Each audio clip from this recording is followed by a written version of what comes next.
Hello, and welcome to the show. Thank you so much for joining. It is November 2nd, 2025. This is Skeptic Generation, Season 4, Episode 39. I'm Eric Murphy. We need to talk. And joining me today is my co-host, Tori. Tori, how's it going? Hello, I am doing quite well. Eric, how are you doing? I am a bundle of anxiety. But we're going to talk about it.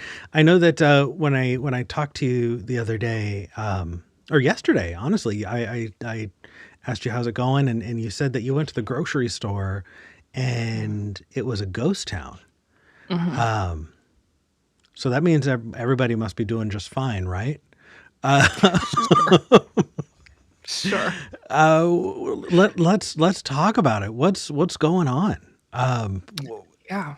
Yeah. Well, for international listeners or people who are blessed enough to not stay up on the news by being online, basically the food assistance program that the U.S. government runs that supports, I think, 10 to 15% of our population. They're just deciding to not fund right now for reasons.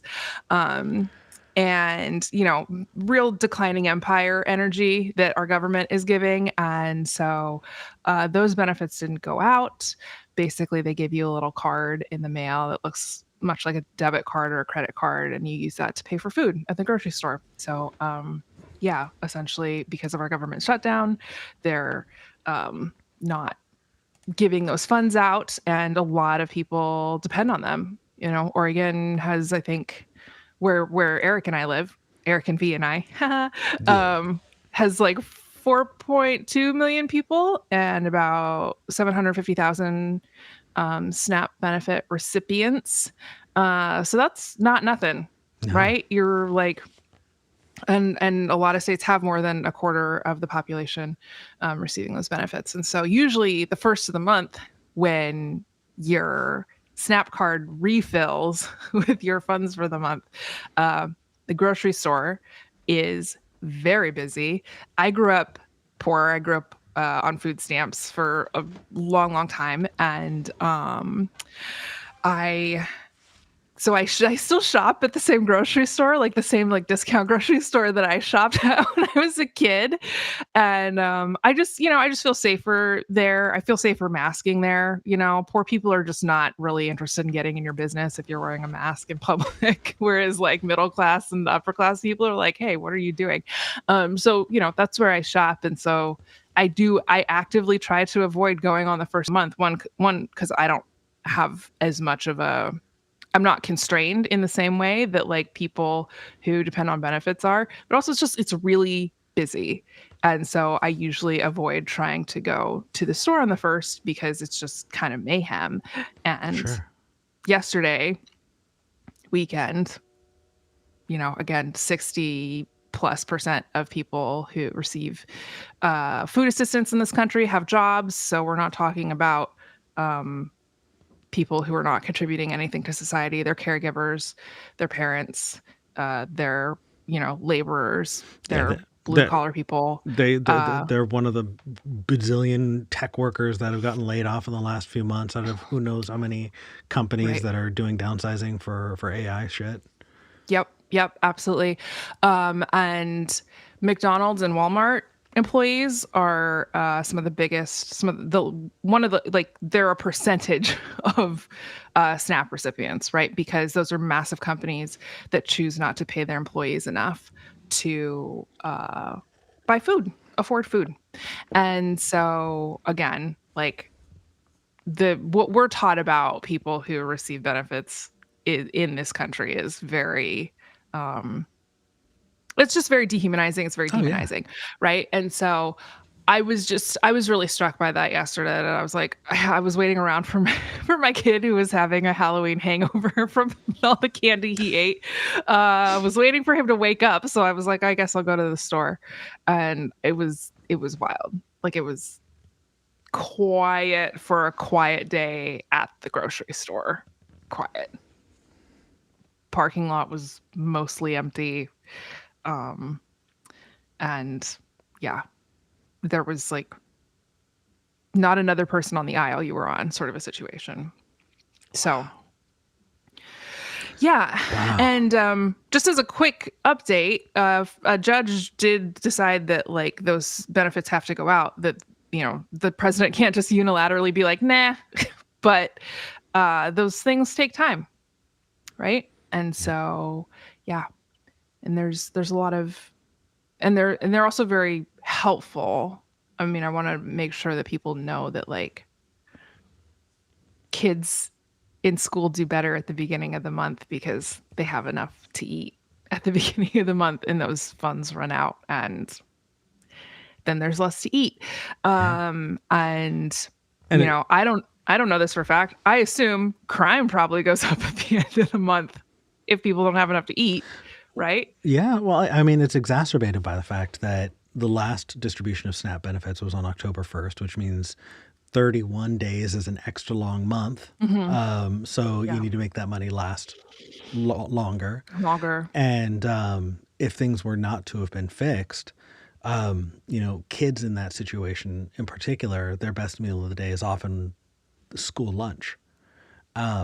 If they're in a state that provides that. True, true. But even in the states that provide that, like we're going into the holidays, which means the kids are not going to have those school lunches as like it's Mm-hmm. just Mm-hmm. doubled and tripled down fucking Right. bad. Yeah. So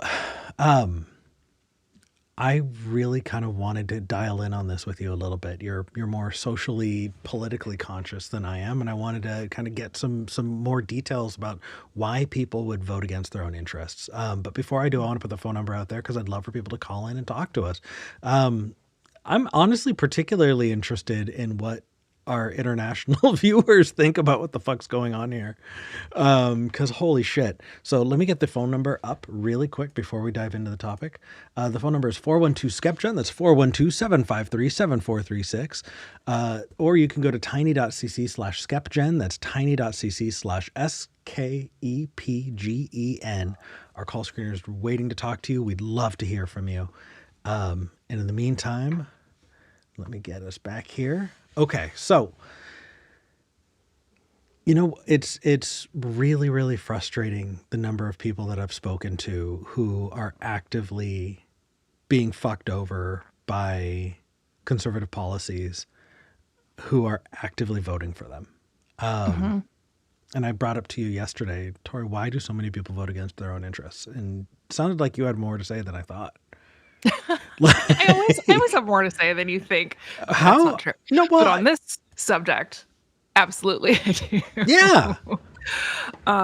So this is something that I've been interested in for, personal experience, right? Like my parents are, I would say super conservative, probably like,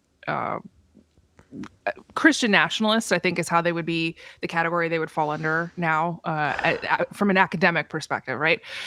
Which was not a category that existed or had a label when I was a child. But they also got to a point where they needed to use food stamps, right? Yeah. And so that was really interesting. And they went as long as they could without doing that because it was antithetical to their ideology, right?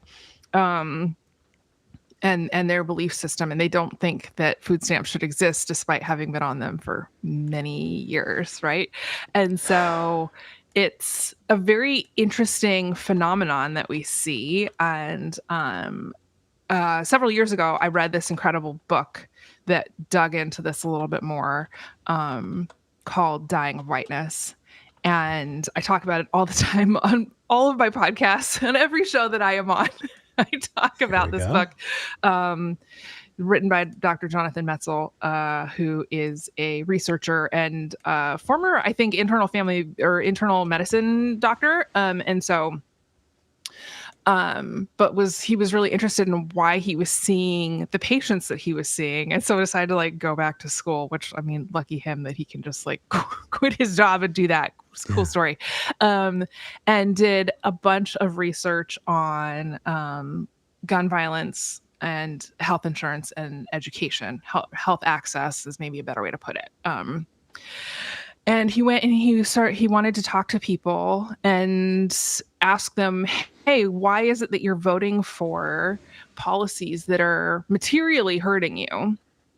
Right. Yeah. And he and his researchers went and really dug into the data for specific states who had fairly recent policy changes that impacted these things, and then went and did conducted interviews with as many people as they could, sort of, to ask them, hey, why are you voting this way when it's harming you?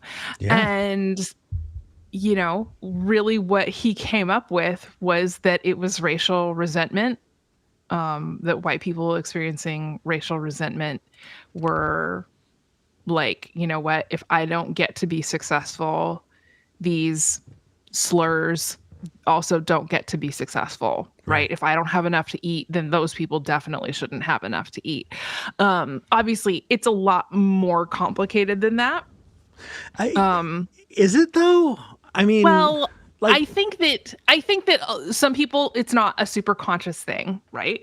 They're absolutely bigots in this country for whom it's a conscious choice. so But I honestly, don't think that like the average person is necessarily making that choice. Like they're being lied to.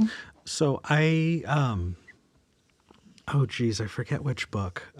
But it was the opening of.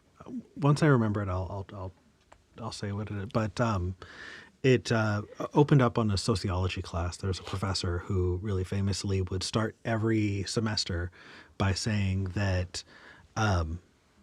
if everyone in the class unanimously voted to get an A on day one, then he would give everyone in the class an A, straight up. The problem is that the overachievers Yep. consistently never let that happen. People who Yeah. normally get A's and B pluses were like, fuck that. We're not, if, I'm going to work for my A and I don't want anyone else to get an A if they don't deserve it the way I deserve it. Even though statistically, just the way the numbers work out, most of them, like not all of them are going to get A's, but it wasn't about, it's never just about getting yours so that other people, it's specifically needing to punish people that you think don't deserve it. And Yeah. and that's not even just racism. That's like human nature, right? I don't I mean, because I in struggle with the concept of human nature personally. okay. So I don't know if it's human nature or not. In our country, it is absolutely racism. It's absolutely bigotry. It's absolutely misogyny. And so, yeah, but I mean that makes a lot of sense. And then I think there's people who are like, oh, I can get more if other people have less, which is not true of grades. Like that's not actually true of healthcare. That is not true of food in this country. Like those Right. things are that is just false, right? There is not a limited amount of healthcare. We can always send more people to med school. I don't know why we don't do that, right? There is Yep. not a limited amount of food. We throw out Tons. about a third. If the data is correct, we throw out about a third of the food that is purchased here in this country, right? Never mind food that doesn't get purchased for sale overseas, that also gets destroyed.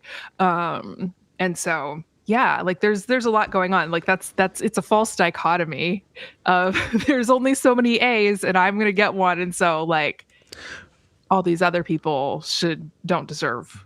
Well, I don't know. What was interesting in that example is that like everyone could get an A in that example. Right. Like it wasn't a limited amount, Right. but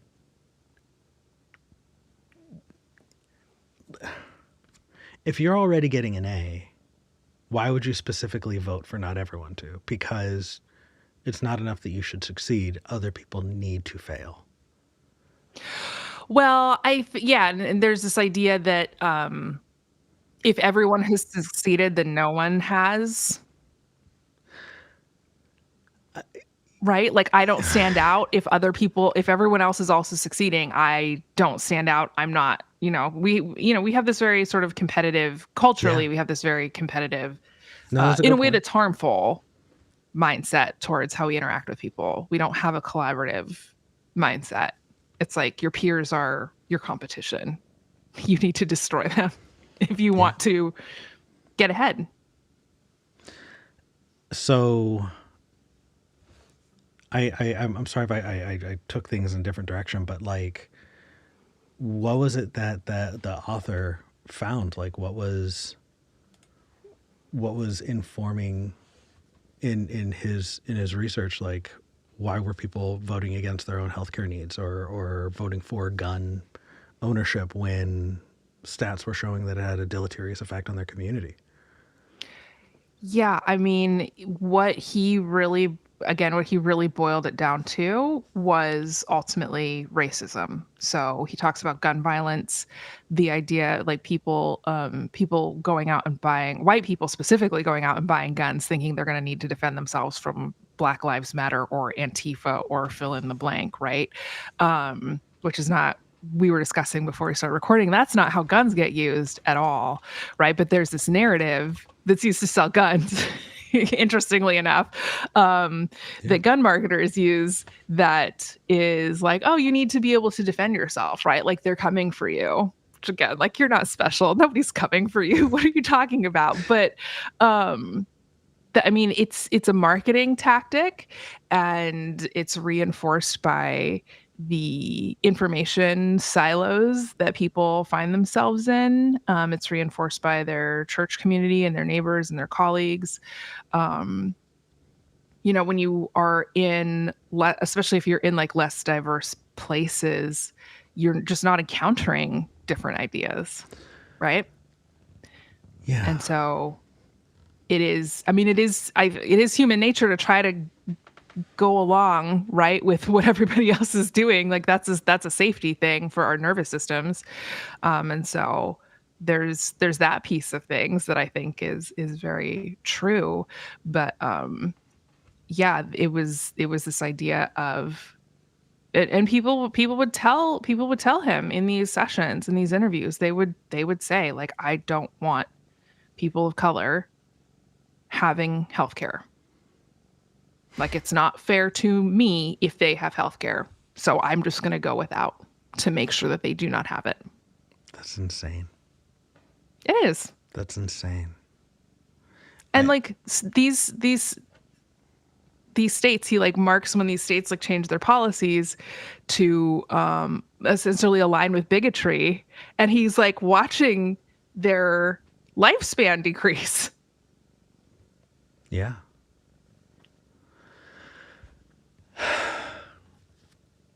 Sorry, I'm just I think it's do you think it's further exacerbated not just by like fear of the other that you don't see, but also like a rise in hate crime? Seeing the way that the right has lionized Kyle Rittenhouse, and for people who are again overseas who do not know what I'm talking about, this is somebody who saw that there were protests going on in an area that he was not from, got in his In car. another state, Yep. Drove. as a 17-year-old. You know what? You go for it. I think you probably got more info there. Yeah. So during the protests in the wake of George Floyd being murdered in 2020, that happened across the U.S. and actually across the globe, this child, Kyle Rittenhouse, decided to pack up some guns that were in his home, crossed state lines, murdered multiple people, claimed it was in self-defense. The judge was like, well, you have potential. Why? I don't even think he was an A student. Like, why does he have potential that like other people don't have? And was, basically used like a self, the claim of self-defense was justified as like what the judge said. Yeah. Um, and just to be clear, you know, Kyle Rittenhouse afterwards like has joked about this and mocked the people that he killed. He's, said he was lying on the stand. Like, He spoke at CPAC. mhm. He Yeah, he's gotten a lot of money. I'm sure I'm sure a lot of it is in a boat that he does not maintain, sitting on a lake somewhere. Because yeah, he was turned into a hero for murdering peaceful protesters. Yep.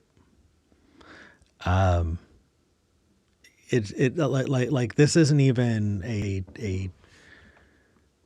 this isn't confusing. This is not obscure. This is someone who literally spoke at the conservative convention last year, and wasn't he the year before? Like he was kind of the right wing darling. This is someone who was made into a hero for going somewhere else to go and murder people. He was For completely, exercising their First Amendment rights. Again, just to be clear, for exercising protected rights in this country, ostensibly. and this is years ago. This is years five ago at years this ago. point. 5 years ago. hmm You have someone who everyone knows, who no one contests that he is a fucking vile murderer, hmm was completely let go for it, and then was turned into a hero. hmm I have to, like, the amount that people are motivated by hate is insane. So Yeah. you think that conservatives who are blaming Democrats for this shutdown. Actually, I don't think we even gave details about why people aren't getting SNAP benefits. Yeah, I mean, I mentioned the government shutdown, but I basically blamed it on Trump, which is not entirely accurate based on how our government is currently structured. Although, is it functioning the way that it was structured right now? I don't No. know. Week to week, it's hard to say. Yeah, but Yeah. yeah, the government got shut down, which is like a super weird thing in general. Like globally, like that's a very bizarre thing to have happen.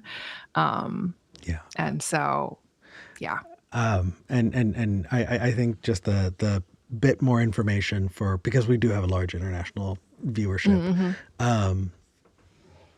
Trump did not shut down the government. Right. What happens is every year, it's every year, isn't it? Well, I thought it was supposed to be every 2 years, but like they change things so frequently. I don't know what it is Yeah. anymore. The branch of government that is the elected representatives from the states, they're the ones who are supposed to be in charge of the pocketbook for the country. They're the ones who decide where the money goes, how to collect it, how much to collect. That is their job. They decide what the budget is for the year, and that budget goes into effect. Years back, it turned into a massive issue where everyone was fighting over, if we don't get our way, we're just going to not vote on a budget and the government's going to shut down. I think that it got moved year to year because they would not agree to a 2-year thing. It's just, we're going to extend it by another year, or we're going to extend it by another 9 months, kick the can down the road because we're not willing to come together and, have a consensus on agreeing on a budget. And so we hit the point now where time's over, time's up. No budget was agreed upon in Congress. And because of that, there's no funds allocated for the federal government to spend on federal government things. And because of that, the shit ton of people who work for the federal government did Or not, showing up to work and not getting paid.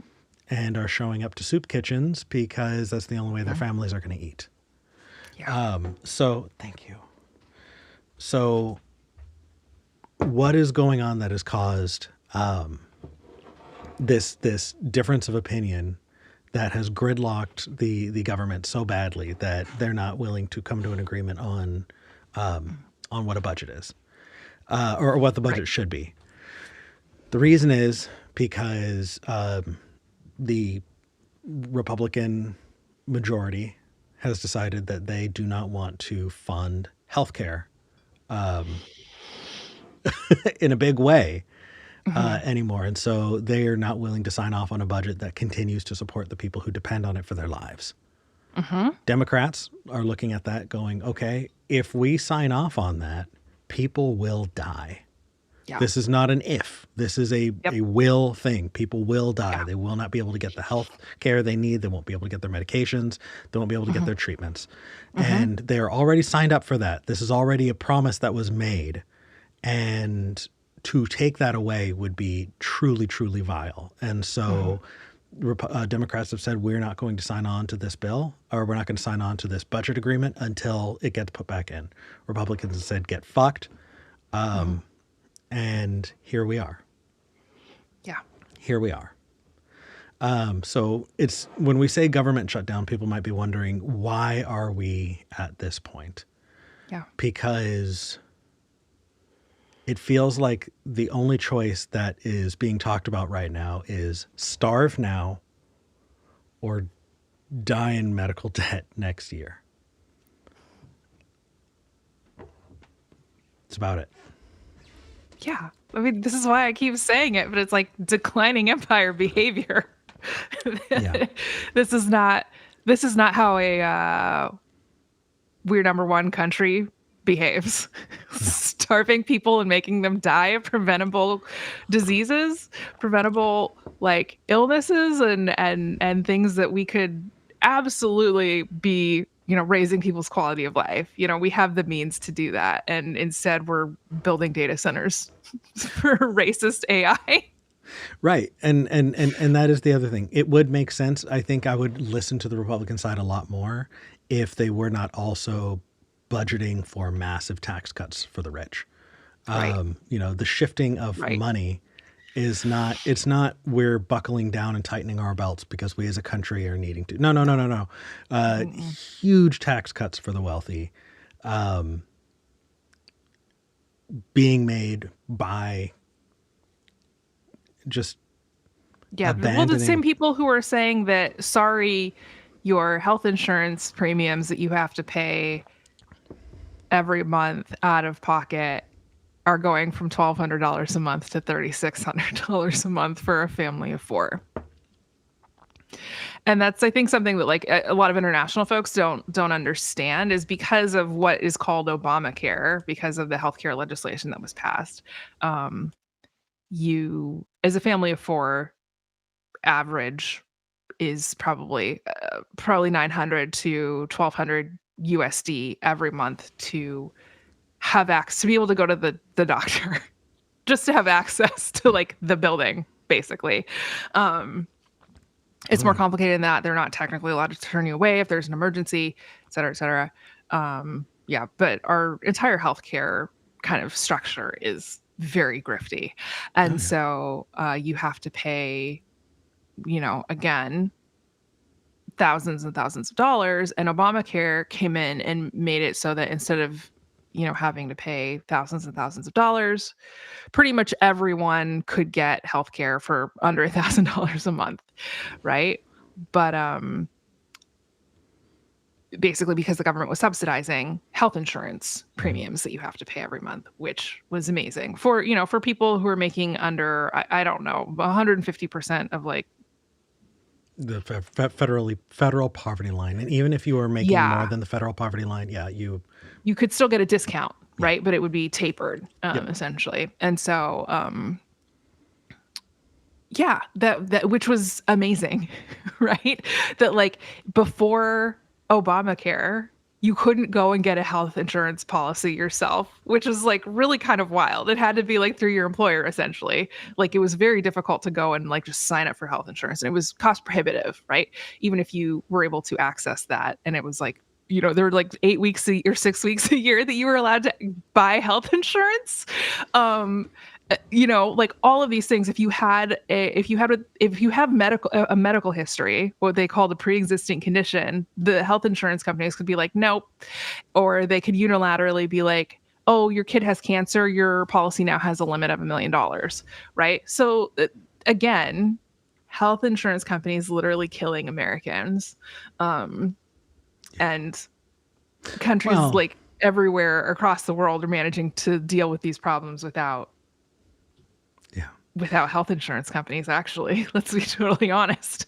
Without these middlemen who get to decide whether or not you live or die. Well, Um, but they're not pulling the trigger themselves. I think that we need to get in the habit of calling it for what it is. It's systemic violence. That's what systemic violence looks like. If it is mhm. a system in place that is that is deciding whether or not people are living or dying, and choosing their investors over the well-being of people's families, that is a system Yeah. of violence. That is violence. Yeah. What is being argued right now, what is on the chopping block for the country right now, is letting people starve because one side of people is actively trying to commit more systemic violence. Yeah. It's not just a difference of opinion, it is a difference of violence. Hmm. So like, I Yeah. think I think we should move on and talk to a caller. Okay. We've got Ethiopian. We've also got John in Canada. Do you want to talk to John today? Am I allowed to be not excited about that? No, not at all. Okay, John, you're out. Bye bye. Dropping the call. Ethiopagan, let's talk to you. How's it going? Good. How are you? It's been so long. I would have talked to John. You would have talked to John. We I would could have do talked. that. That could be our show. I let me get you up on the lower third. You want to talk about voting against your own interests, and I'd love to hear about it. What's on your mind? So, as a person that's lived in both the middle of nowhere and in the biggest city in the continental U.S., I have both sides of this thought process. I think that there is, because we can also say, for example, that there are plenty of people out there that are on the leftist side of this debate who also vote against their interests. There are people that have a ton of money who don't need universal health care. Now that you can use the argument that using universal health care would benefit them because the society around them is getting better. But on the whole, a rich liberal voting for higher taxes and social welfare and all that is also voting against their own personal interests because they're going to have to use more of their money to better society around them. But the thing that I want to also talk about is the concept of morals versus well-being. Okay. And I think that there are a lot of right-wingers who are single-issue voters. I mean, there's a lot of those as well on the left, but single-issue voters in terms of abortion, in terms of gun rights, in terms of blah, blah, blah, blah. Now, if you honestly 100% believe that doing an abortion of which will terminate the pregnancy in terms of the fetus being killed, I could definitely see that person going, well, I don't care what the benefits I could get in terms of food stamps or health care, because I need to make sure that these people that I believe these are people will will vote against their interest in order to save those lives. Right. I think that it gets a little deeper than just they are looking. They don't understand these things. So I've talked to a lot of individuals who are very right wing, who understand the concept of food stamps or understand that, but they cannot get over the hump of like abortion is something that I can allow, for example. Now I don't agree with that personally, but and I'm sure neither of you would either. Well, I actually had a thought about this because there was a point in time when most churches, most religious organizations, were actually okay with a limited model of abortion. We've backslid that much. When Roe v. Wade was decided, it was not as controversial as it is now. I have a question for both of you. Do you think that if companies were given like carbon tax credits for abortions, do you think that we would see a decrease in the outrage about them? Wait, what? Yeah, you need to explain that one. No, Draw that okay, line okay, okay, for okay, me. okay. Hear me out. Hear me out. Hear me out. This is my platform. I'm announcing my candidacy, Okay. and I think if you take a look at the carbon footprint of human life, it's massive. It's massive. You can talk about everybody getting an electric car. You can talk about cutting emissions in huge ways, but a human is way higher on carbon footprint over their lifetime than most other things. So I'm saying that we should give companies that offer health care to their employees carbon credits for abortions that they fund. No, I'm sorry. I shouldn't laugh at this. no, no, no, no, no. Okay, continue. So the research that I've done on the conservative craziness that's happened in the last 50 years has not been because people are like Ethiopian. I'm pushing back that it's just people having a moral issue. I feel like the moral issue was fed to them ever since the 50s by corporate interests. Yep. And so I'm not going to disagree with you that these ideas were fed to them, but I am going to say that whether it was fed to them or not, that is their moral stance. I would say for a lot of people, for single issue abortion voters, anti-abortion voters, it is a sincerely held religious belief. They didn't come by it honestly in the sense that like it was manufactured, like it's propaganda. It was cover for like they were like, oh, we can do 80% of the things we want to do with segregation if we just make abortion illegal.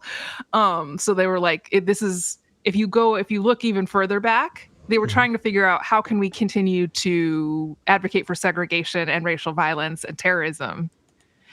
And they were like, oh, I mean, abortion. you could also look at like everybody remembers the Westboro Baptist Church. Do you remember when Fred Phelps became the first time Fred Phelps became like on the main stage? Does anybody remember? I don't. He was a civil rights lawyer. Oh, that's right. Like this guy, like I gotta do my research, but he was in the civil rights era, like fighting for black rights. Mm-hmm. But at the same time, he gets this one thing in his head about the sodomites, and suddenly, he's the most right-wing fanatic of all time. So like they had the single issue thing can really shift somebody's perspective on everything else. Mm-hmm. Yeah, I completely agree because that's how I was raised. It was the reason that we voted conservative was in order to take over the Supreme Court so that the Supreme Court would make abortion illegal. Like that is the thing I was told when I was 9, 10 years old. That was why my parents were like, we need to have a lot of kids so that we can have a lot of Republican voters so that we can take over the Supreme Court so that we can ban abortion. Right. So yes, absolutely. It does make, I would say, otherwise reasonable people pretty unreasonable. Yeah, I just don't think that it's necessary. I think that these moral stances can really just bury your feet into a position. And if you talk to some of these individuals, like as Eric knows, I haven't talked to you in a while, but I've been doing a lot of TikTok debating. And when I'm like not in a fighty mood, which is most of the time I'm in a fighty mood, but when I'm in a more educational mood, talking to these individuals who are very far right Christian nationalists, even sometimes, if you really talk to them about like, well, do you think people that are hungry should be fed by the government? Most of them will agree. But as soon as you get to that abortion issue, it's no, this is murder. This cannot stand. And that will put them into that position of a Republican voter, even if they agree with 90% of the other stuff that you and I would agree with. Yeah. Yeah, that's true. I'm hopefully I'm not hijacking the conversation here. I remember I was driving home. This is a couple of years ago. I was driving home and I saw these protesters in front of a clinic a couple blocks from my house. And I was like, ooh, gunning it. I got to get home, and like ran back over to talk to these guys. So I was like, what are you doing here? Like, what is the meaning of all of this? And they're like, they were, I believe, Catholic, but they were like, oh yeah, there's a clinic in this building. And so we're trying to peer pressure everybody else in the building to move out of it so that the person who owns the building will start losing money, so that they'll be forced to like kick out the clinic in order to get other, which did not, it's downtown Portland, bro. Like, this is not going to work. But that was really, really interesting, right? That I noticed the same pattern of could be very reasonable and even agreeable on a lot of, I would say democratic or liberal positions, maybe not leftist positions, right? But like everybody should eat, right? And like, yeah, probably billionaires should pay their fair share in taxes and things like that. But then it was like, okay, so what are we going to do with all of the what are we going to do with all these kids, these unwanted kids? And it was just it didn't matter. What are the kids going to eat? All these kids, if we're banning abortion, what are all of these kids going to eat? Meh, somebody at my church will handle that. I don't know. Just very, yeah. The moral piece of it really sort of, or the commitment to that like moral idea of abortion is murder really is like, I don't know, it's a thought stopping cliche, I suppose, right? I don't love that term, but like they really do sort of shut down at that juncture in a conversation. Yeah, I think a lot of these people that are of this mindset have also this like very libertarian mindset where they think the community is going to be able to step up and take care of all the issues that we are having. That if there are these children that are, if their grand vision of the state is enacted, that you would have these churches stepping up and giving out food. You would have the churches being able to pay for the children to come in and get the education they need. Having the community and the church doing what the government is supposed to do, rather than what what we would agree would want that. The other thing that I think we need to pay attention to, and we've talked about this before, but there is a growing contingent of POC individuals who are becoming more and more right wing, and I think that that's one of the reasons why we're seeing, like I come across it almost daily now on TikTok, people of color arguing for the most right wing conservative talking points, and I think it's because they're getting further and further removed from what you and I can point out to be like true governmental oppression of POC people. I've been asked every day, well, what laws are on the books that specifically say that Black people can't do this or Black people can't do that? And you can go down the route of like, well, it's more about how these laws are enacted and and they don't want to talk about that. They don't want to even engage with it because it doesn't specifically say Black people, blah, and I think that's a growing issue that I've been coming across. Yeah, that's very true. I think that a lot of the Christian nationalism that is seeping into communities of color right now, the white Christian nationalism that is seeping into communities of color right now, is,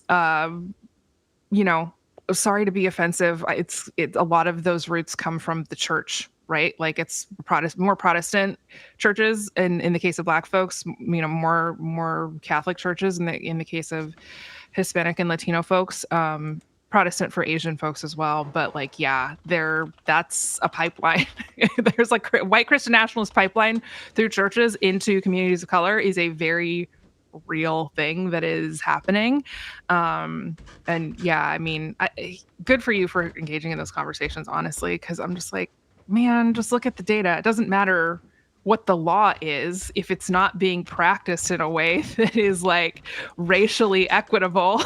Like, right. I mean, look at who can you guys name the most well-known out and about Nazi right now? Like the one that like is the talking head for modern day Nazism. Peter Thiel. I would say JD Nick Vance? Fuentes, Oh, Nick Fuentes. Okay. and that is not a white guy. Like Right. everyone, even his inner circle knows he's not white, but he's continuously promoting, these Nazi talking points. So like this fascist shift has definitely integrated into, even though Nick Fuentes is white passing, it has shifted away from this defined statement of who belongs and who doesn't. He was on a couple of weeks ago. This was wild. Nick Fuentes, who is a white passing Hispanic man, saying he doesn't want Ukrainians in our country because they're not white. Like, the amount of double hackery that is existing in these spaces is getting to the point of just somersaults. But, Mm-hmm.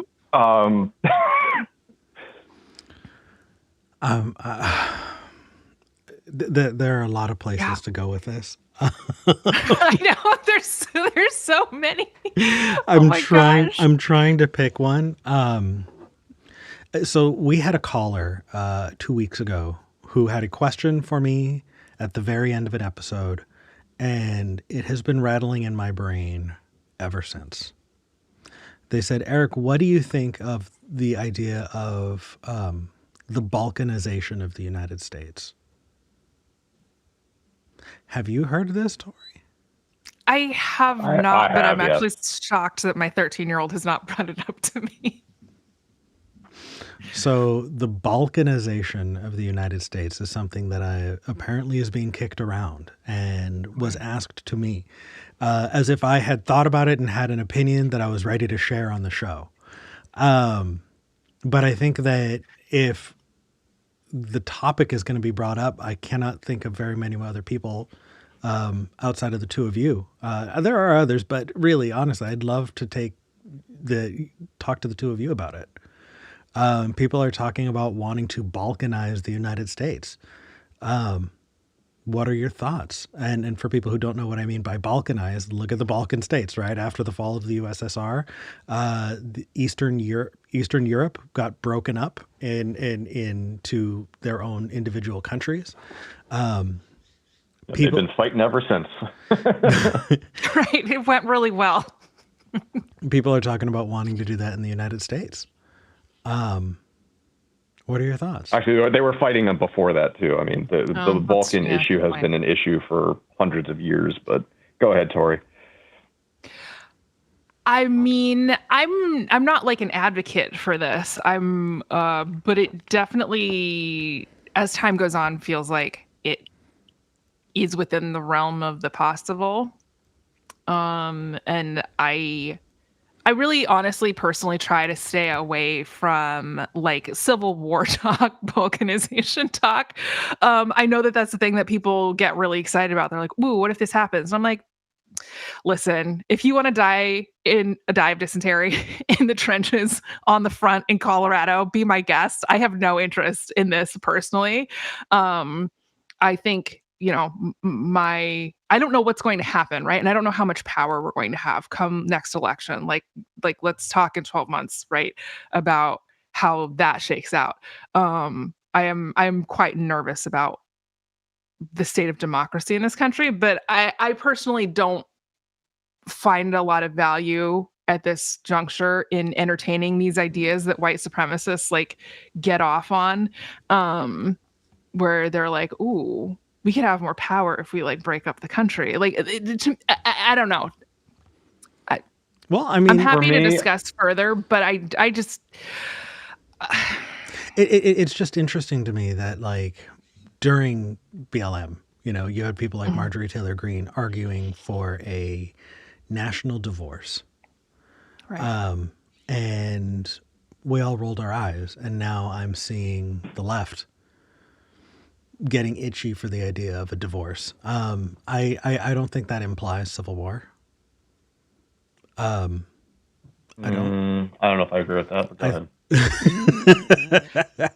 I mean, maybe, but I don't see a lot of I guess it's like, do you think it could just be like deterioration that over time, like certain connections between like areas and or areas of the country and like the federal government just sort of deteriorate? Like, I don't. Yeah. So I think it would go one of two ways, because what you definitely have is, especially in, well, in almost every state, you have these, liberal sanctuaries of the cities surrounded by very conservative rural areas. So if you have this balkanization occur, you're going to have a lot of, sorry about that if you heard that, you're going to have a lot of people basically, like, look at Pennsylvania, for example. Pennsylvania has some very liberal bastions within it, but the rural areas, oh, Trump heaven. And I think that if you have something like balkanization, you're going to have two things happen. One of two things. You're either going to have a mass exodus, like we saw when India and Pakistan split, where you saw like vast contingents of people having to switch from one country to another, and the issue, there was a lot of violence leading up to that. Not to say it's the least, but you had suddenly all of these people having to travel thousands of miles to get to the country that they want to be in or feel safe in. And then, or you would have basically just all of these Balkan states having to deal with their own little issues of civil war, while also having border conflicts between the different Balkan states, like say New England and the tri-state area, which are pretty aligned together. So if this were to happen, I would say that they would probably stick together. But then you would have the issues of like, well, where is the lines of Pennsylvania going to sit? Where are the lines of New York going to sit? Now that you don't have a federal government deciding on this, you're going to have some border conflicts. And it can very, very quickly deteriorate very quickly if you don't have an overarching system trying to keep it all together.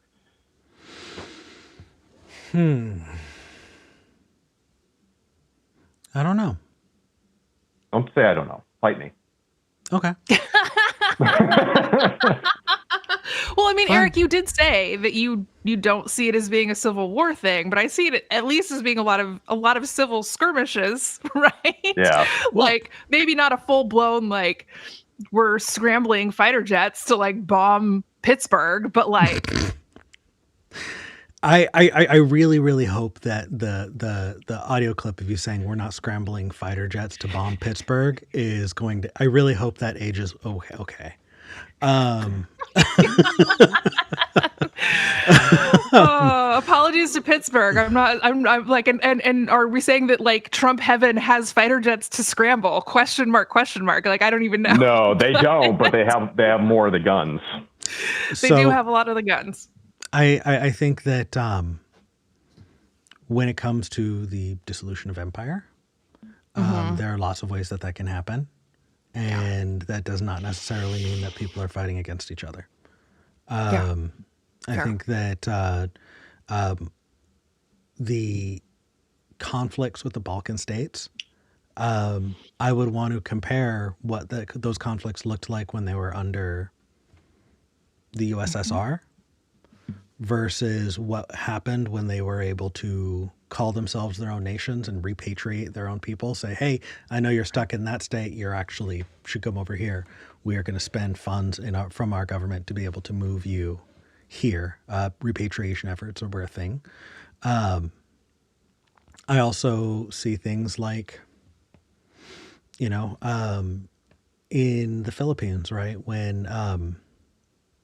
When they had their dictatorial bullshit a couple of years ago. It was the military that decided, hey, we're just not going to listen to you. And that was the end of the dictatorship.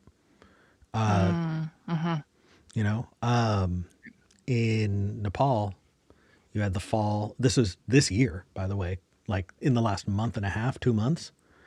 You had the people say, fuck this. There was not a long civil war. It was the course of 3 days. And by the end of the week, they had voted for a new president on Discord. The idea that it needs to be what you're saying feels like I want to be convinced for a reason that's not. I think it would be too hard because I feel like that I have could good be a reason. different level of creativity, right? Like when the reason I guess I'm bringing it up is because at the beginning of this conversation, you were talking about SNAP benefits, right? We were talking about people voting against their own interests, and we were talking. I was listening to both of you talk about how a large system that is able to negotiate healthcare costs, right, or that are able to put like big systems in place that can take care of providing food for a huge amount of the United States, right? Like, I would love to hear arguments that that would not be able to happen because it would be a smaller system or something like that. But I, right now, it still feels to me like that the reason it's happening is maybe a lack of creativity. I think for me, I don't even think like maybe I'm going to get a lot of hate for this. I do not want to see America fall right now.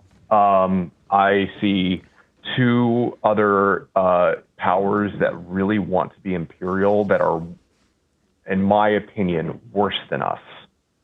We are bad. Do not get me wrong, but there are worse systems in power right now across the globe that are worse than us if they were to have unfettered, unrestrained ability to go about with what they want to do. And I'm talking about Russia and I'm talking about China. Right. I think that right now, if America were to fall, we're going to be facing 100, 200 years of worse shit than what America is able to do now, because China and Russia don't have those restraints of protest, of voting people out, of, doing the things that we can, well, hopefully do in the next few years. If we are no longer in the picture, China's in Taiwan the next day. Russia is going to. Hold on. That is an interesting point that you're making. I have recently been doing a lot of reading about the Mexican Revolution and about the Mexican-American War. And you know that the second the United States started to move into the Civil War, France invaded Mexico, right? Mm-hmm. Like, immediately, as soon as France saw that the United States wouldn't be able to intervene, they were in it. I think that we're currently in a place where it is not like, it's not the lack of like a big federal thing. It is just the existence of strife. I think that what you're worried about is already just as at risk right now. Yeah, Right now. But Right now. Yeah, but do you think that right now, would it be as bad as if the federal government of the United States completely fell apart? Well, did it fall apart after the Civil War? Well, if you're talking about balkanization, that is the dissolution of the federal government. Or in the recreation of something new?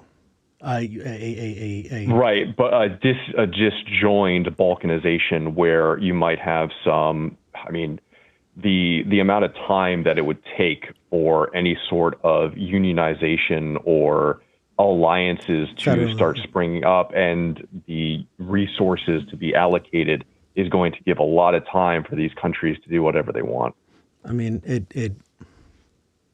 Yes. And I don't know. I'm thinking out loud. That's all. I'm just thinking out loud. I'm not for violence. I am honestly trying right now my best to think about the best way that we can move through the future without people being violent. And Yeah, same. this is me just throwing that out there to two people who are rather connected when it comes to, seeing communities and how they are and aren't, taking care of themselves and each other. So that's all.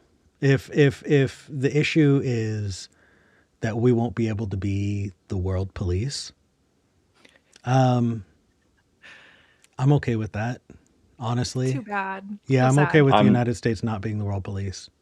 I'm not. I'm sorry, I'm not. I just can't. There are too many eyes being pointed in different directions of territorial expansion, of imperialism that is even worse than ours. I know, for example, China is already encroaching on the Philippines. If America wasn't around, if the bases that we had in Japan weren't there, I am 100% sure China would be looking at Japan right now. So I think that's already happening. And also, I don't know, man. How about an entire continent? Is an entire continent enough to see the United States as being that bad when it comes to imperial expansion and control over bullshit? Like what the United States did to South America, destabilizing most governments, and promoting coups, and rebel factions. That doesn't even go into the Middle East. Like, I don't know if you're talking about protecting expansion and protecting, other countries.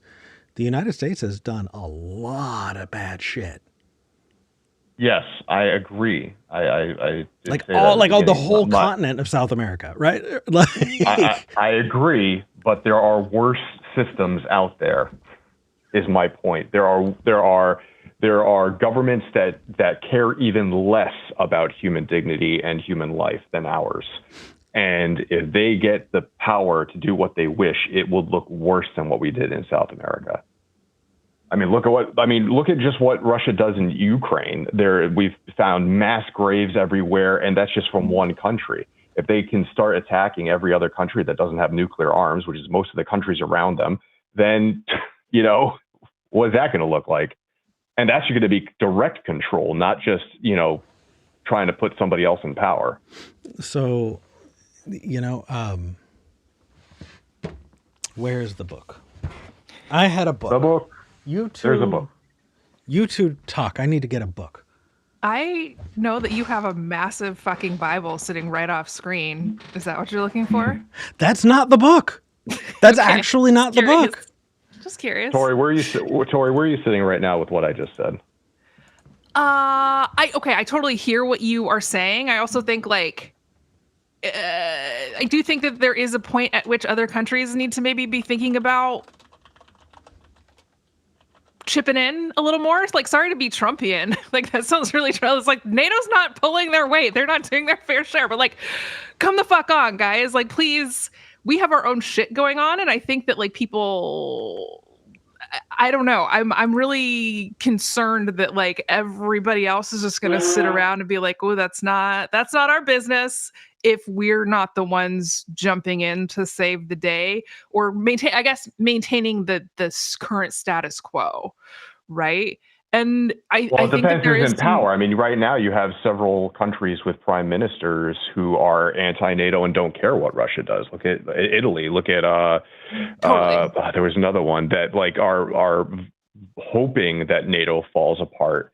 But if we were taken off the board, do you think that they would continue to just be like, hum to hum, guess we're minding our own business, we're fine? Like, especially if you're talking about a situation where Russia or China is becoming more aggressive than they already are. I don't know. I guess there's no way to really know, but I totally see what you're saying, that like there are other actors on the world stage who would like to inflict even more damage ostensibly than we would. But then it's like, okay, we're looking at Ukraine and like then looking at all of the arms that we're giving to Israel to bomb Palestine. It just is like, I don't know. I totally understand that like from there is a lens through which you can argue like the US is going to do fewer war crimes, but then it's like we're also kind of always doing war crimes. I get it. Like, I think bad shit will happen when America loses power on a global stage, on a global level. I think that's probably true. I also think like empire, you and I both know this, like empires don't last forever. So something's going to happen. I don't know what it'll be. I'm not saying I'm advocating for it or that it'll be good. I think globally we should absolutely be advocating for like basic human rights and dignity and autonomy for everyone and every group. And I think that we agree on those things. So yeah, I think your concerns there about China and Russia are valid. I have us on like a much lower level of the pedestal than maybe, just because, yeah, again, we've been fucking awful. Yeah, I was looking for a quote and I wanted to make sure that I grabbed it. So I grabbed it and I'm ready. John The book O'Sullivan. has been found. The book has been found. The person who I'm quoting is John O'Sullivan. This is the guy who Manifest Destiny. He was the one who coined that term. Oh fuck. Okay. Right? He I'm was. like, why do I know this name? Damn it. He's the person who was essentially saying that the spirit of the West calls us, that white Americans need to move across the continent and settle these lands, even though other people already lived there. Yeah. And to take it. And so the reason I'm this came to mind is because following the Mexican-American War, there was a conversation about whether or not Americans needed to manifest their destiny south. Mm-hmm. Totally. Yeah. So here's what There's a plan about that. I forget the name of it, but yeah. Here's what John O'Sullivan had to say about it. You ready? Quote, "The annexation of the country, Mexico, to the United States would be a calamity. 5 million ignorant and indolent half-civilized Indians with 1.5 million free Negroes and mulattoes would scarcely be a desirable encumbrance, even with the great natural wealth of Mexico." He did not want to annex Mexico because there are too many black and brown people there. Mm-hmm. What instead was argued is that we don't need to annex the country when we can just rape it for all of its natural resources. Right. And so that's what they did. Still doing. Yeah. Sorry. So, the idea that, we have not taken over other countries as much as other countries have, right? You're pointing at China, you're pointing at Russia, right? That's not because the United States is better. It's because the United States has over 100-year-old policy of, if we don't need to add black and brown people and we can just take their shit, then we'll just take the resources from them without adding more black and brown people to this white country. And that is exactly why you have policies that establish, banana republics in South America, right? Pointing at what the United States did in South and Central America and say, they weren't annexed. That's on purpose. That wasn't because we were less evil. It's because we did not want to add them and dilute the white goodness that is the United States. We can just fuck their government over and take everything from them, and then they can just stay in their poverty, and we don't need to be responsible for them too. That's not a good thing on our side, right? The point that we did not annex those territories does not mean that we are in any way better. I think I think that there is a issue here, because what I can definitely say is that, and these are both horrible things, but if you have a country that is willing to take over a country and just kill everyone, isn't that worse? Sure. Okay. Yeah, absolutely. But I think taking all of the resources and leaving the country, leaving those people to suffer and scrape by. I mean, to me, that's not aspiration. This reminds me. No, it's not aspirational, but I there's if you have to choose one, because unfortunately that's the fucking world we live in. I would rather somebody be able to rebuild rather than just kill them all. I think that maybe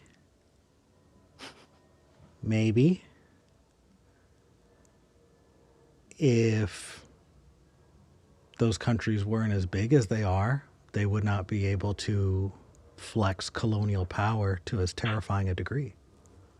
I agree, but we can't do that, with only one country. We have to do it to all of them all at the same time, which is one of the issues. Well, it's definitely a pro-Balkan Balkanization argument, isn't it? Yeah, if we Balkanizing can get Russia. China and Russia to do it at the same time, sure.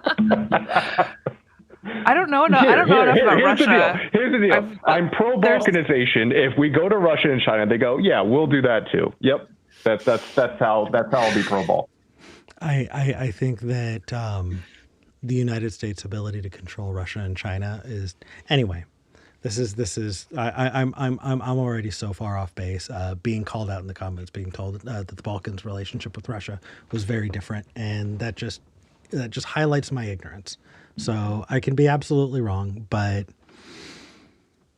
I don't know. It's interesting. I'm entertaining ideas to sue for peace. I'm entertaining ways to continue to be in community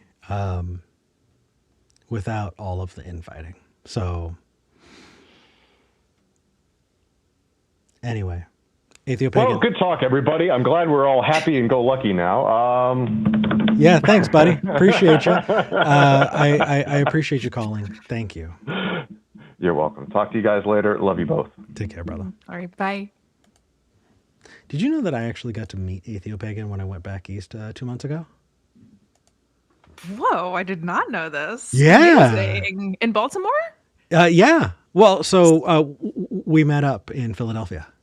Oh, okay. Yeah. Right. I had a real Philly cheesesteak. That's awesome. I'm so jealous. Don't be jealous about the Philly cheesesteak. That was kind of not great. My dad grew up in West Philly, so like cheesesteak is held in high regard in our house. Really? You grew up in West Philly? Oh, I didn't know. My dad did. And so it was like, yeah. I will tell you. I know. They're whatever, but like. I did have the best cannoli I've ever had in my life by a mile. So, just saying. Okay. I'll get those deets from you next week when we hang out. That would be nice.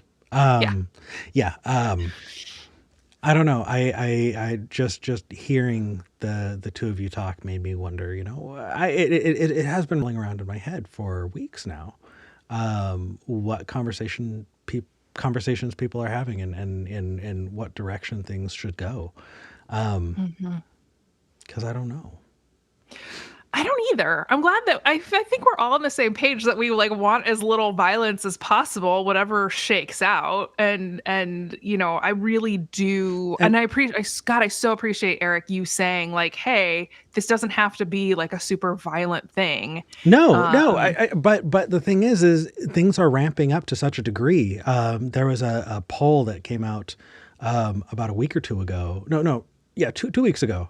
That it just, as a general question, is, do you think violence should be? You saw that? Was this the PRRI polling? I'm not sure. Okay, sorry, continue. But the question was just a generic kind of, do you think violence will be needed for the country to get back on track, right? Whatever political leaning people have, right? And in the past, last year, 2024, the polling was showing that 12% of Democrats agreed with that statement. 28% of Republicans agreed with that statement. Right. Over the course of 1 year, that stat has changed. Are we talking about the same poll? I believe we're talking about the same poll because it was also asking questions about kind of along lines of Christian nationalism. Right. And I believe this was in there. So, do you know how much things have changed? No, not compared to last year. I don't. So Republicans were at 28% agreeing with that statement last year. This year, that has risen to 32%. Okay. It's a 4% increase Mm-hmm. in a year. Democrats were at 12% last year. Guess what that number is at now? Please be less than 15%. 28%. Jesus fucking Christ. What is wrong with people? What? It has gone from 12% to 28% in 1 year. Okay. now I'm like, oh, now I want to like shake down these statisticians and be like, excuse me, are you sure? Right? That is I don't want way too high. I don't want to leave any stone unturned when it comes to wanting a peaceful world. And it's interesting. I started this show wanting to talk about what people believe and why. And I feel like the tactics have changed.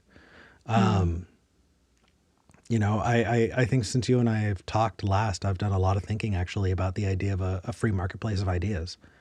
And I'm not convinced by that existing anymore. Sure. Yeah, nor am I.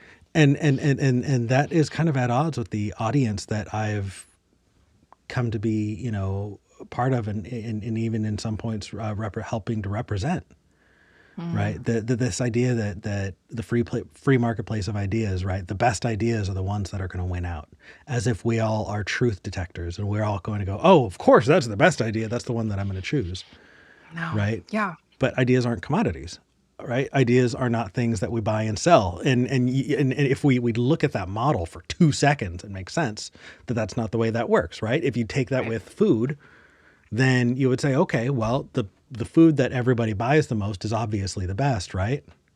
That's how we would know, because the best ideas always win out. So the best foods are obviously going to win out, which is why McDonald's is the best food. More people would go to McDonald's than they do go to, you know, Michelin star restaurants, right? Sure. So is the best Right. food winning out? Can you point at that and say, oh, obviously, you know what I mean? In the free marketplace of food, that is the one that people are going towards. Right. And so in the free marketplace of ideas, is it the best ideas? Is it humanist ideals? Is it compassion, kindness, charity, you know, community? Are those the things that are winning out? Or is it ideas that are easiest to stomach, fastest, more accessible? That's exactly what I was thinking about when you started talking about the food parallels, right? Of like how many of any kind of top tier restaurant exist in Portland versus McDonald's locations. And so it's like market saturation and accessibility, Mhm. right? Even people who want to go to those really fancy ass restaurants, how many can afford that? Right. You know? Right. And how many people can afford What's been made to accessible to people? and really, you know, how many people can afford to change their entire worldview? Or go and do enough research to unlearn everything that they have been taught since birth. Right. And I mean, I've got evidence of that. Shit. I needed to get ready for the show and I didn't have enough time to eat, so I went to McDonald's. I've got fucking I McDonald's saw your little coffee. cup. Yeah. Yeah. Like Which looked delicious, by the way. I and I would love for people to call in about that. Yeah. If you disagree, because I realized that I think that I was hanging my hat doing these call-in shows on this idea that representing good ideas is what's going to change people's minds.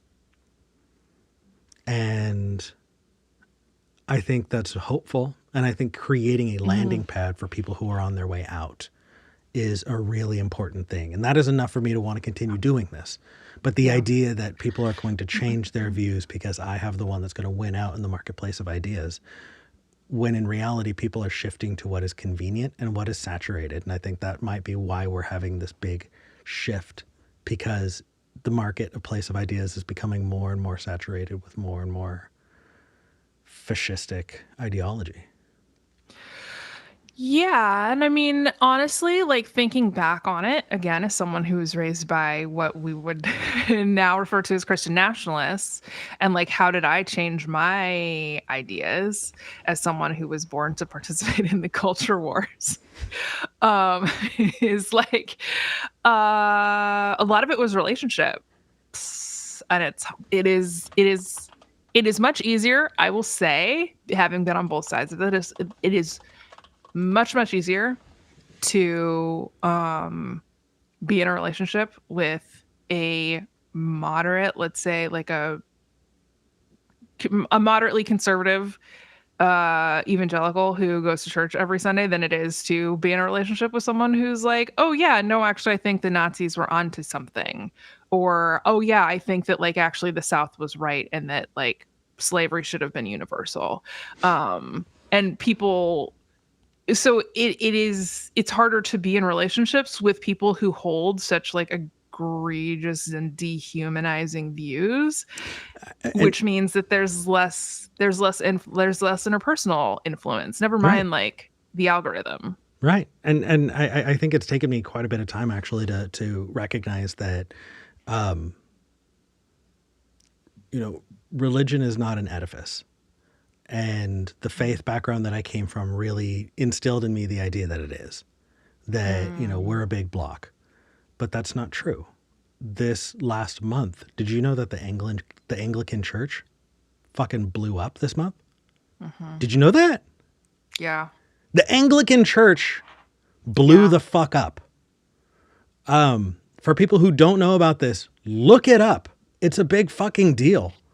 In 2008, the Anglican Church, there was a big kind of schism that was created when there was pushback against women being able to be leaders in the church and anti-LGBT views. They lodged their complaint, and this last month there was a full schism where a huge amount of Anglican churches said they no longer recognize the Archbishop of Canterbury as their representation of God on earth. Like, Yeah. holy fuck. Yep. Like, there is not an edifice there. And when we view that as an edifice, I think that we're not seeing it for, I don't know. It's blowing my mind. We have another caller in Berlin. Nadia, you are live on the show. Hello. Hello. Hello.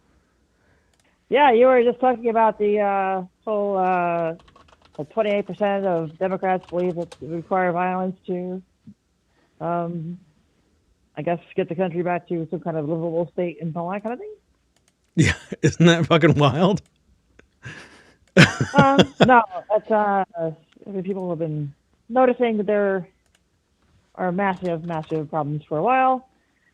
I had not been happy with where the country was going Are for you a long time. Are you an expat? Sorry? You definitely don't have a German accent.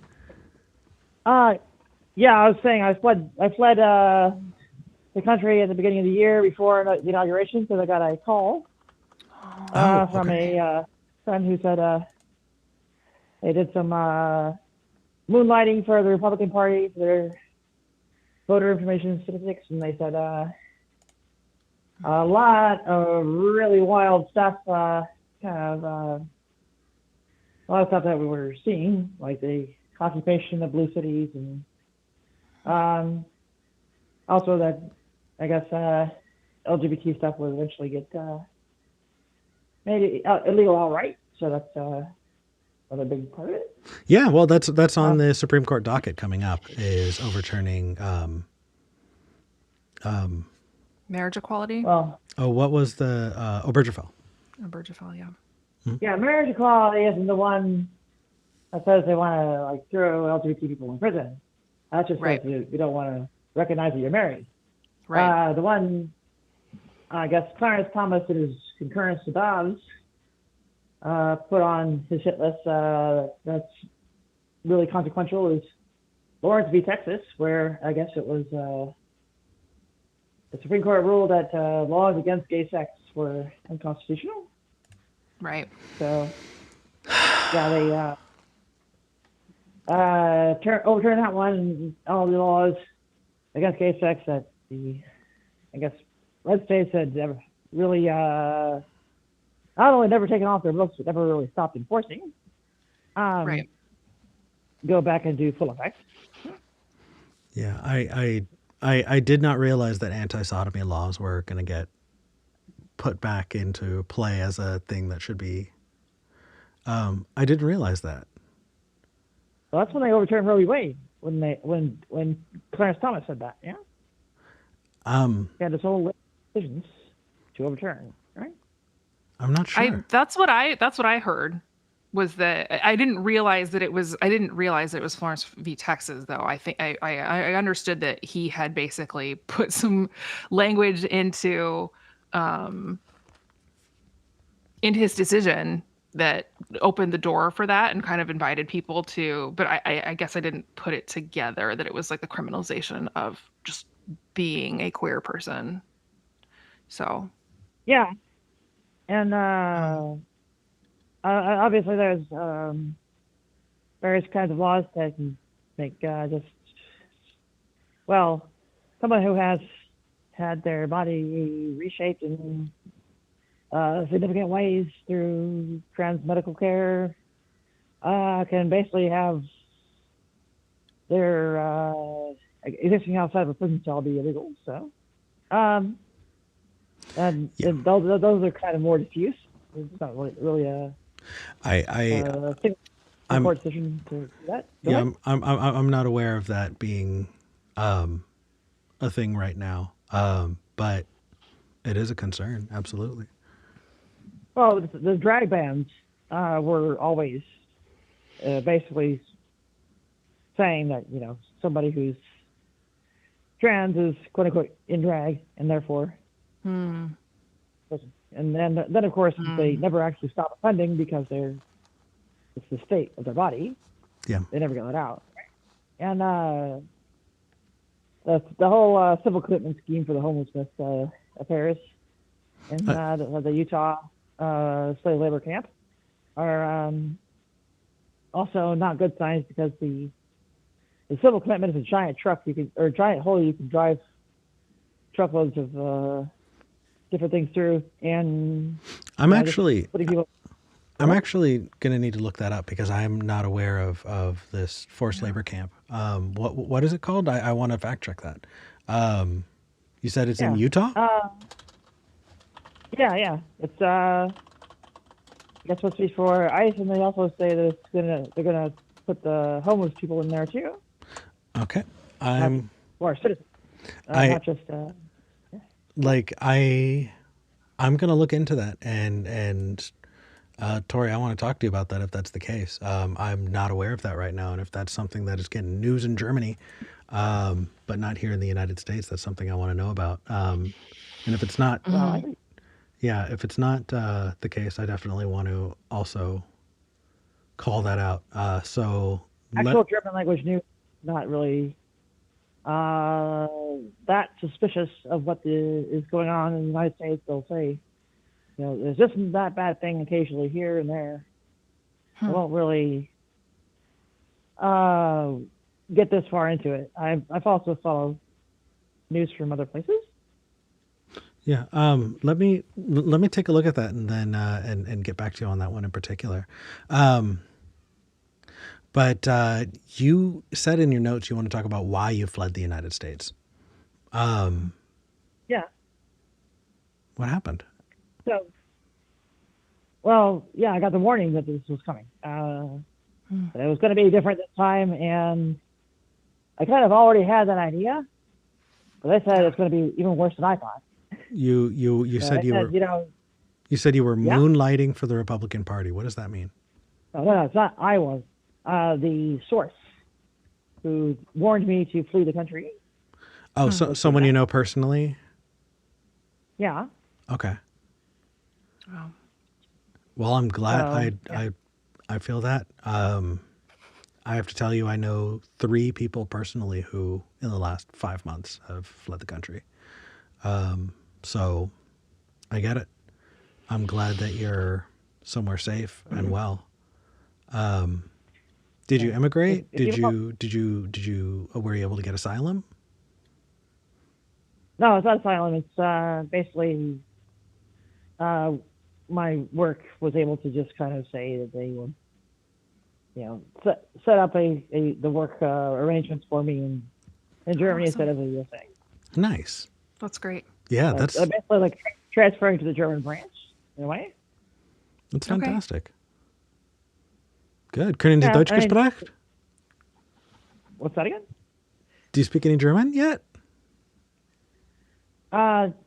It's Ambition? not very good, but I did speak some. Yeah. Yeah, nice. I'm glad you're at a place where you feel safer. I There's, I want to look there's into what you said, because that's something that would make me very afraid. That I'm not currently very afraid of, and so I'm gonna need to check it out. yeah. The I guess another angle, of course, is that the Amy Coney Barrett, the infamous literal handmaid from one of the cults that inspired Atwood, has a history of nasty position papers she put out, and she argued in those that the Reconstruction Amendments, 13th, 14th, 15th, were all illegitimate or otherwise not validly confirmed, whatever. Yeah. Yeah, basically because the southern states were excluded from the quorum or whatever. So I just want to repeat that back to you. You're saying that Amy Coney Barrett, the current Supreme Court justice, right? Yeah. Yes. Put out statements. It's a little bit garbled. Coming from Germany, it's a little bit, and so I just want to make sure that people who are watching are following still.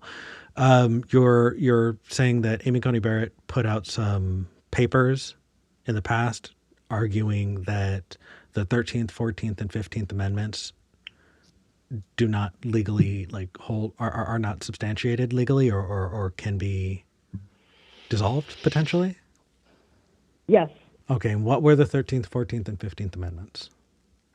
Those are the ones that banned slavery, gave birthright citizenship, and basically like any kind of scope of civil rights for black people and all that kind of stuff. Cool Birthright beans. citizenship is up there. Yeah. So yeah. Okay, well, Nadia, I have to tell you that my lack of sleep this week is going to be on you. I appreciate that. Eric. I don't know, Yeah. Tori. What do you have to say? I don't know where to.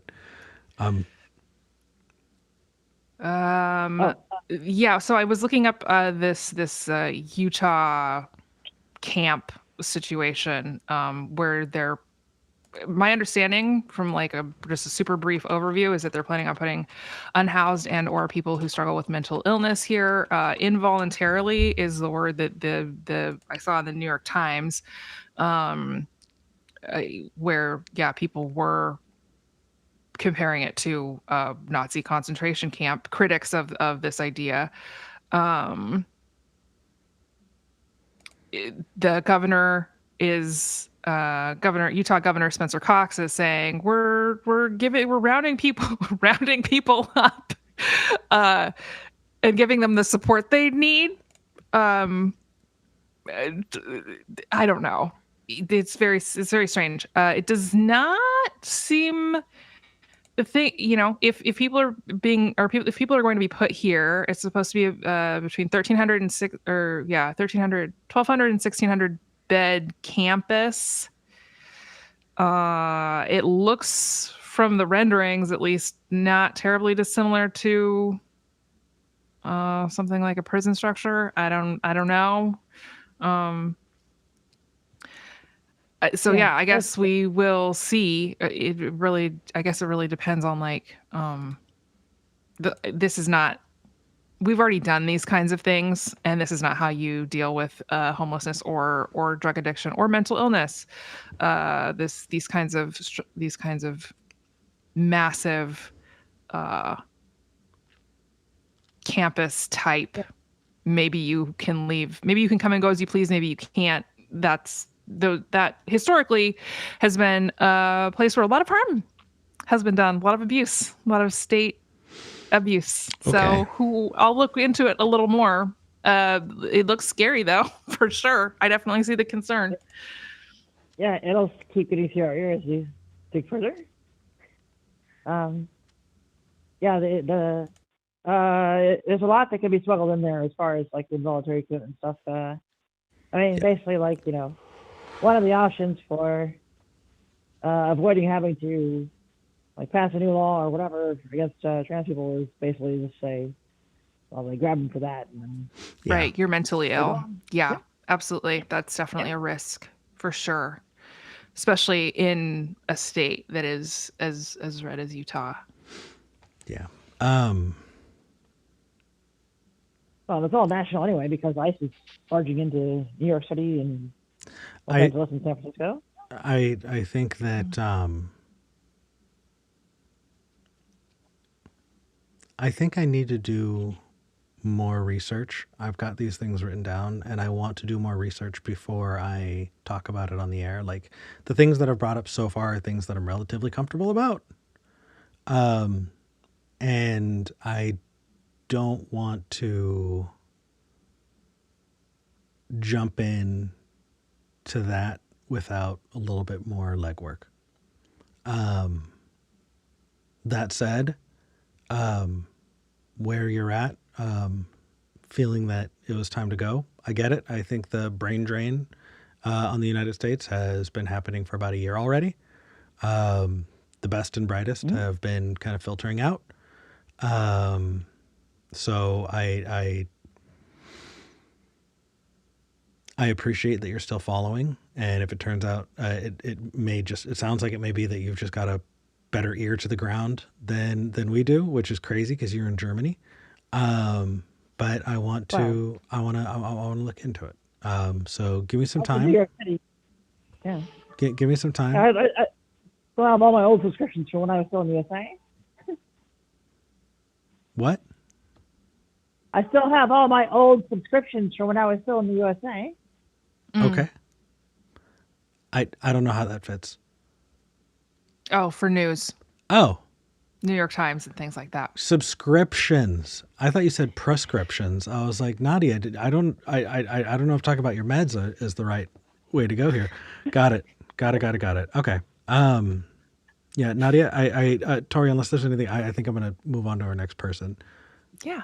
Thanks for calling, Nadia. Thank you, Nadia. Appreciate it. Cheers. Hope you're doing Have a well. good day. Yeah, you too. Jesus Christ, Tori. I just emailed you a link that's not paywalled, so you can read a little bit more about that interesting facility that they're building Thank you. Appreciate it.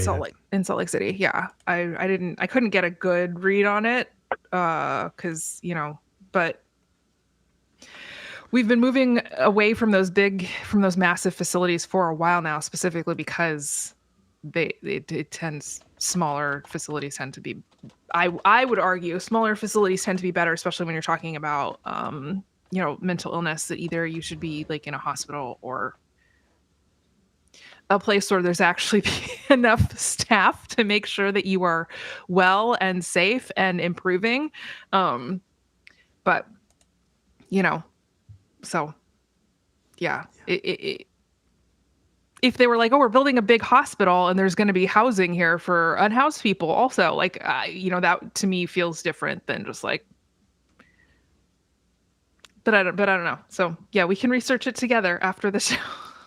Let's do that. We can do that in the after show, actually. We've got one more caller, so we're not going to go yet, but I am going to want to do an after show. So if people do want to join in the after show, the link is in the description. It's on Discord, and we hang out for a while after the show, and it's nice. Yeah. We have one more caller. You ready to talk to David in New York? Yep. Another New Yorker. David, you're live on the show. Nope. I need to unmute David first. That would be good. Let me see if I can. Good. Hello. David. Hello. Hello. What did you want to talk about? I'm curious I want to know your thoughts on if we escape our current situation without violence. You want to know my thoughts on if that's going to happen? If it's If it's possible. Yeah. I think so. I think that, like, if you want to talk about institutional violence, that's already happening. If you want to talk about Kyle Rittenhouse and that stuff, that's happening. If you want to talk about ICE raids, I guess that's happening. Like, I'm not going to deny that shit's happening. I think that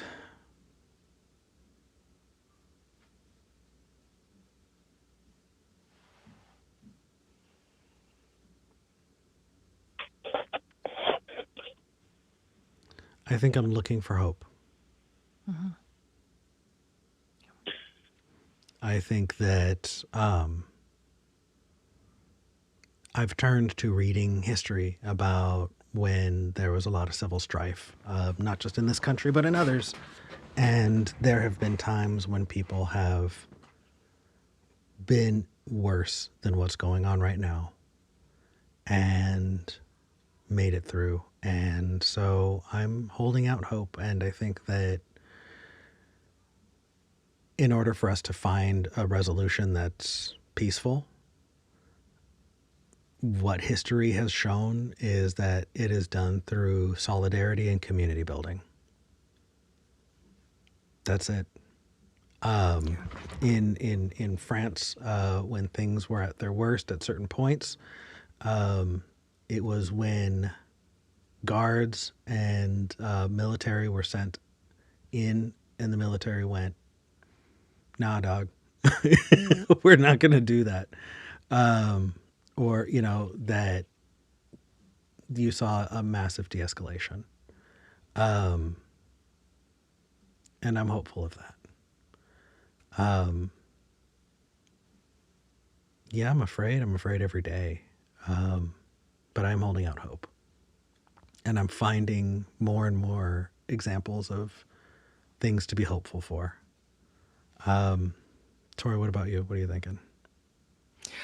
I love that. I think that you were absolutely right. I think that being in community is historically and being connected and tight with your community is historically the way to keep yourself the safest when fascism is ascendant. And yeah, I am also having to make a conscious effort to pay attention to the good things in my life that are happening. And I have noticed that that has improved my compulsion to be kind of to spiral with Yeah. anxiety, depression, fear, right? But yeah, I'm in the same exact boat as you, Eric, in that I do hope that there is, and will continue to hope for a way forward through all of this, whatever that looks like. I don't think America needs to be number one in the world personally. Like I don't think we deserve it to be sure, but I also don't think it's I don't think it's our birthright or like that we have like God somehow like sort of some ordained preordained like pre-foretold right to be the boss of everyone personally. Yeah. And so yeah, the way that I look at it is through the lens of harm reduction. How can we stay in community and solidarity, in strongly discouraging people from giving into those impulses and towards violence. Yeah. um you I, know I like, that's really how I'm viewing it as well, for sure. yeah. Like, I mean, the point at the beginning of this episode, it was talking about people not getting SNAP benefits, right? Like, where are people going when they don't have food? They're going to churches a lot of times. When we're talking about communities taking care of each other and, wanting to see skeptic community being built. Hey, you guys watching, now's the time. If you are part of a skeptic group, people are hungry right now. If you are not part of a skeptic group, find a church that you can be in community with and help them too. Like, I brought up the Anglican Church splitting. Why did they split? They split because of sexism and anti-LGBT sentiments. And there are enough Anglican churches that said, we care about this so much that they split. They didn't bend, they didn't buckle. Enough Anglican churches that under the Archbishop of Canterbury, right, that like official structure was progressive enough to say, you know what, this is too important to us to bend on. If there's an Anglican church under the Archbishop of Canterbury that wants to feed people right now, I'll go there. I'll go there and I'll help. I'll be in community with them. Yeah. I think that It's interesting. I love navel gazing, David. I love talking philosophy. I love getting up my own ass about it. And I think practically, if my hope is seeing community, then I'm going to find allies where I can. I've been, David, I've been so amazed to see the like pagan communities and witchy communities getting together and like reaching out to embrace me, which is awesome. I think if we're going to get through this in a peaceful way, it's going to be by building community with each other and finding allies where we can. And I'm totally okay with that. I really appreciate both your answers, and it what you've just said also gives me hope and has made me realize a couple things. Yeah. You're absolutely right. I'm from upstate New York, so it's very spread out, and anything to go anywhere is an hour away, really. But all the food banks and food pantries are related to the church, to the local churches, in one way or another. And the interesting thing is, David, I just like coming from a more evangelical background, the idea that most of the food pantries were belonging to the church terrified me, because I was just like, that means they're not going to outgroup folks. They're not going to non-believers. They're not going to LGBTQ folks. But I'm telling you, David, the Anglican Church fucking broke. This is the biggest thing to happen to them since Martin fucking Luther. No joke. Yeah. And it is because they were not bending on their progressive views of gender equality and LGBTQ inclusion. That's fucking cool, dude. Yeah, I keep thinking about Martin Luther King a lot lately, because I'm very worried about things escalating and coming to a point. I think we're trying to be pushed into a point where we become violent.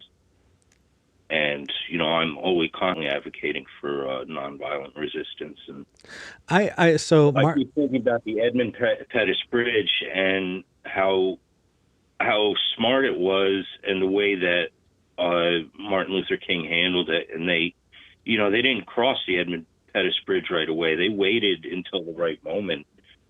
And they waited until they knew that there was going to be state violence, and the cameras were all watching, so that the rest of the country could see it. I think that while I think we can take a lot of lessons from Martin Luther King, I do just want to be like super clear. I meant Martin Luther, 95 Thesis Martin Luther. Oh, I'm sorry. No, that's okay. We can talk. We can talk about Dr. King, but I do just want to clarify. I was talking about Wittenberg, Martin Luther, the horrific anti-Semite. Okay, I'm not so familiar with that. So. No worries.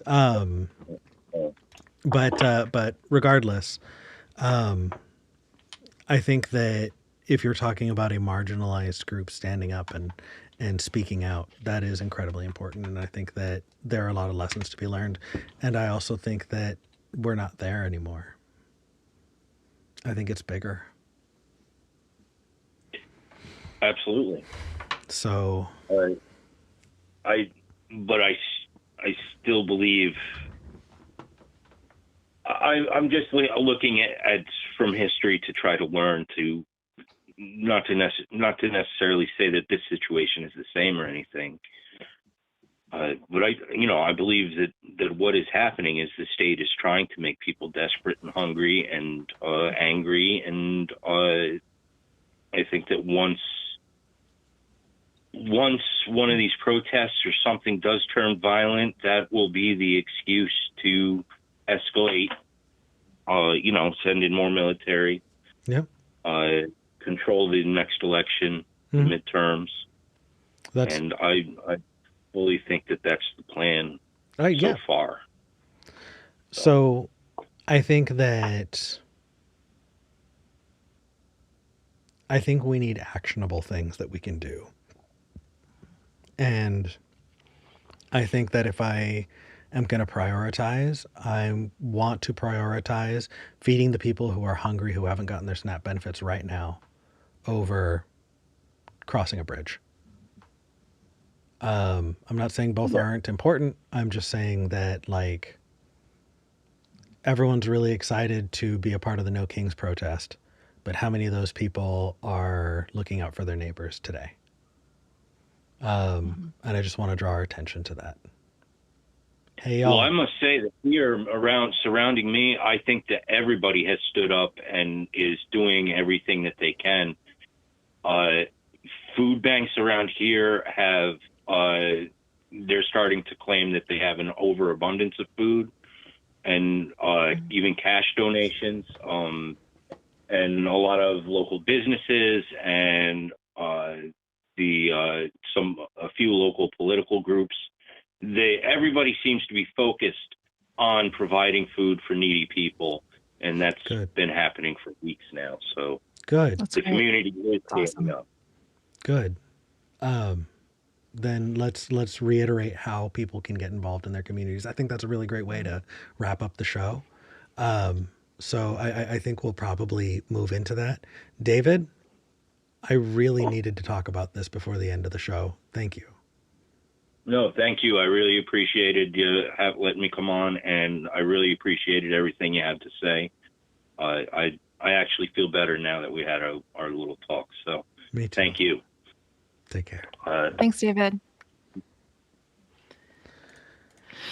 So if people do want to volunteer, if people do want to get involved or just support their community, what are some general rules we can give people? I, like, off the top of my head, I definitely know that, like, $1 that I spend versus $1 that I donate to a food share is way different. Larger organizations can negotiate better prices on things than I can personally by going to the store. So if I'm gonna, give $5, don't buy $5 worth of food and donate it. Just give them the money.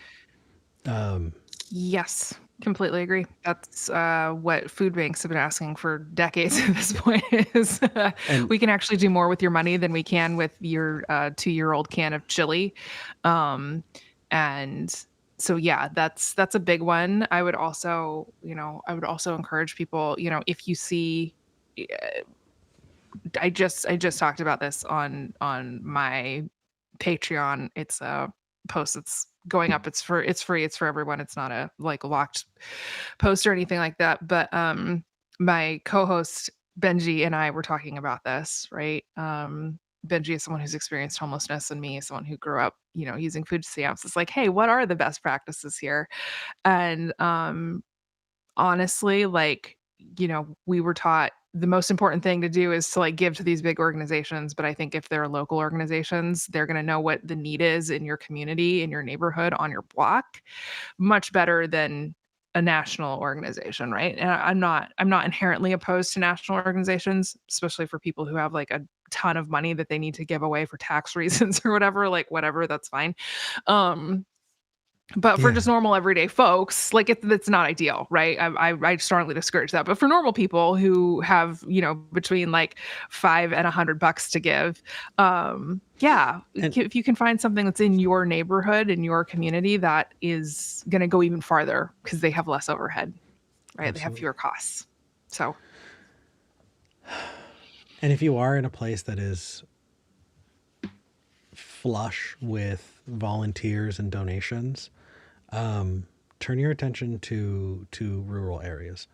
Absolutely. A whole bunch of food that might not make it to a rural area by the time it goes bad. It is those, I think, who are furthest away from infrastructure that are going to be hit hardest right now. Let's check it out. Let's do this together. I think that I would love for people who are watching, if you've got some nonprofits in mind, if you've got some local groups, anyone that needs a shout, please put that in the comments for this video. Let's try and at least make a couple of resources for people to share where things are getting done. truly, honestly, you guys, I have found comfort in reading the history of how things have fallen apart. And been put back together. Well, you know, the funny thing is, like, the best outcomes happen when the people are there with each other and for each other, you know? Yeah. It's amazing. It's amazing how big a difference there is. And truly, honestly, like, the way to avoid civil war is to be in community. When people are in community, they find solutions that are not violent. Yeah, because it is a very different, like, standing your ground with a stranger is a very, very different thing than like your neighbor who's been over for beer 8 times in the last 2 years. Right. Right. That's a totally different conversation you're having. Yeah. Right? Like community is like building community is a harm and violence reduction strategy. Literally. Right. And how much more useful is it? Like, don't be Kyle Rittenhouse, guys. Be somebody who helps a family have Thanksgiving this year. Yeah. They're going to remember you a whole lot more, and I think you're going to sleep better at night. All right, Tori. I think I'm ready to move to the after show, but we do have a few super chats that I want to read out. Awesome. So let me do that really quick. I'm going to pull it up. All right. So we have the Fuzzy Logic sent 10 pounds. Thank you, Fuzzy Logic. It says plenty of explicit Jim Crow laws are still in the books. This is true. Just like abortion bans and Comstock Act, all it will take is 1 or 2 Supreme Court decisions to send half of the U.S. back to 1860. Yeah, it turns out rights are not as strong as we thought they were. They're not rights. Well, they're not guaranteed. Yeah. I'm like, if somebody can take them away, I think they're privileges, actually.